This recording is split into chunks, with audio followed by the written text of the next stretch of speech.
നഗരസഭയിലെ 9,000-ഓളം കുടുംബങ്ങൾക്ക് മെച്ചപ്പെട്ടതും സൗജന്യവുമായ ആരോഗ്യ സേവനം നൽകിക്കൊണ്ടാണ് വളാഞ്ചേരി നഗരസഭ കേരളത്തിന്റെ ആരോഗ്യ മേഖലയിൽ അടയാളപ്പെടുത്തുന്നത്.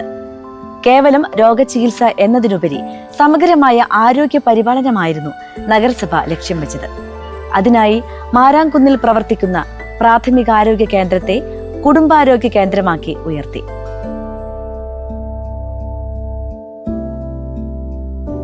ആവശ്യമായ പുതിയ കെട്ടിടങ്ങൾ നിർമ്മിച്ചു, സ്റ്റാഫുകളെ നിയമിച്ചു, എമർജൻസി കെയർ വിപുലീകരിച്ചു, പുതിയ ലാബും മരുന്നുകൾക്ക് ആവശ്യമായ പണവും നൽകി. ഈ ഹെൽത്ത് സംവിധാനം നടപ്പിലാക്കി ഓരോ രോഗിയുടെയും വിവരങ്ങൾ രേഖപ്പെടുത്തുകയും തുടർ ചികിത്സ ലഭ്യമാക്കുകയും ചെയ്തു. ഈ കുടുംബാരോഗ്യ കേന്ദ്രത്തിന് കീഴിൽ കൊളമംഗലം, കാർത്തല, മുക്കിലപീടിക, കാവുംപുറം, കൊട്ടാരം എന്നിവിടങ്ങളിൽ പ്രവർത്തിക്കുന്ന 5 സബ് സെന്ററുകളിൽ ആഴ്ചയിൽ ഓരോ ദിവസവും ഡോക്ടറുടെ സേവനവും മരുന്നും സൗജന്യമായി ലഭിക്കുന്നു.